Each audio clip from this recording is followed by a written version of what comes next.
10 years ago, Hamilton opened at the Public Theater, and later this year, the game-changing musical celebrates a decade now on Broadway. Trey Curtis plays Alexander Hamilton. We sat down at the Skylark. Oh, let's talk Hamilton. So 10-year anniversary of Hamilton, which just blows my mind, by the way. No way, it's only been a few years. It feels that way for me too, and I've been in it for most of my, I want to say life now because it feels like it's been my whole life for a long time. Yeah, adult life. What year did you go? What? So my first rehearsal was in 2018, November of 2018. Okay. Before the pandemic, Okay. You know what I mean? And so I think I was 23. Wow. And so now it's been, I'm about to turn 30. You know what I'm saying? I've been in the show for so long, and it's taken up a lot of my time in the best way though. So it being 10 years is weird because I also was a fan first. Yeah. I learned Guns and Chips in a grocery store in Austin. You did? When I was in college, yeah. Okay, tell me that story. Yes, I was, when Hamilton dropped for the first time, it was NPR, National Public Radio. Yeah? And they did Act 1, Act 2. And I remember just sitting, I took the shuttle to class. I think I had maybe an 8 a.m. math class that I decided to go to that day. And I was on the shuttle, you know what I'm saying? And I was on the shuttle and I pressed play on Act 1 and I got to see everything come to life, and I don't even know how it looks. No one really knows how it looks.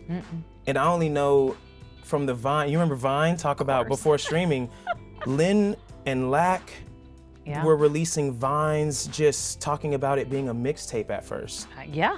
I was there then though. I was outside then. So when they dropped it on NPR, pressing play was just hearing all that come to life. Does For it he to be know 10 that years is story? kind of, That's listen, really I'm cool. kind of still afraid of him. In the best way though. I'm gonna go ahead and tell this story too, if you don't mind. I don't mind. Listen, he came into his/my dressing room and he was sitting there already eating some pizza. And I had on a stream on TV, and a gaming stream. I don't know, it was playing Fortnite or something. And all I hear is, I'm in the restroom. All I hear is, yo, are you playing this game or are you watching this game? And I know his voice too well. I still freak out to this day. And I'm playing Hamilton, you know? And he's sitting there, legs crossed, eating a square pizza. And we just get to talk. I don't know if I ever shared how deep of a connection I had to just his work with him just yet. I have gotten a chance to just chill and talk with him. He's always around. Yeah. I think it's so special, just your relationship from growing up in it, really, in so many ways, like growing up through the years with it. Yeah. My journey with Hamilton, and I don't want to get anybody confused, but my journey starts with In the Heights. So I was in the back seat of my parents' car learning every single lyric to that show. Wow. And then Bring It On came out. I learned every lyric to that. I saw that 5 times when it came through Houston. And again, I'm just a fan of what he's doing. Was it him that you were always a fan of then, or no? What was it? You know what it was for me? Looking at new things that were coming out? My dad would put me onto rap. We was playing Ja Rule, Tupac. Yeah. He was playing. I didn't own any of the yeah. CDs, but he would work out to these things. And my mom definitely put me onto musical theater. So that's been in my stereo for my entire life. But there was never a musical that did both. So seeing that intersection happen, it was kind of over with from there. That had to be magical for you, though. It was the greatest thing ever. I saw the Tonys in 2008, In the Heights won, you know what I'm saying? Yeah. And he freestyled his entire speech. His brain. So I'm sitting there, I can do this. I want to work with him. I want to do that stuff. I was at home in Houston, Texas, sitting there in awe. I don't know if they did the performance before the speech or the speech before, but either way, I knew who he was and was looking forward to seeing whatever else it was, but I knew I needed to do that show. And I did do In the Heights in college as well. So then how do you get to New York from Houston, Texas? Honestly, it was Hamilton. Now, the first time I ever visited New York, I saw my best friend, James Quentin Johnson, who is in Hamilton right now with me. It was his Broadway debut, and the first show I ever saw was Hamilton. Wow. And I got to see him in the show. I didn't know how I was gonna make it, but you don't ignore alignment like that, you know?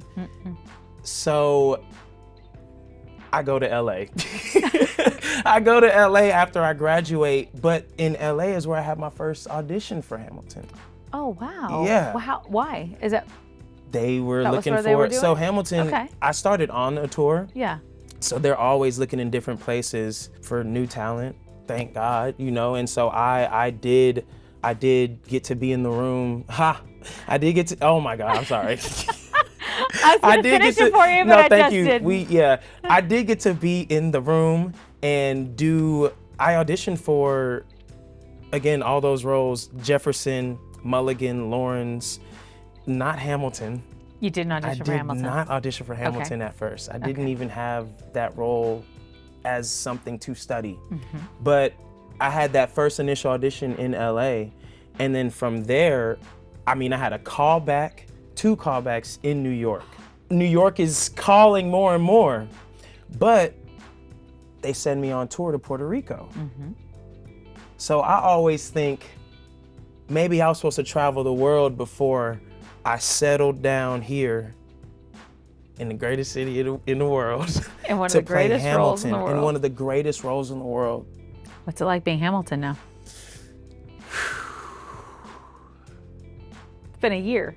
Yeah, it's really crazy. And I really want to sit in this for a second too, because I took all day thinking about being in the back seat, learning in the Heights, and not really knowing where I would be. And it's really overwhelming.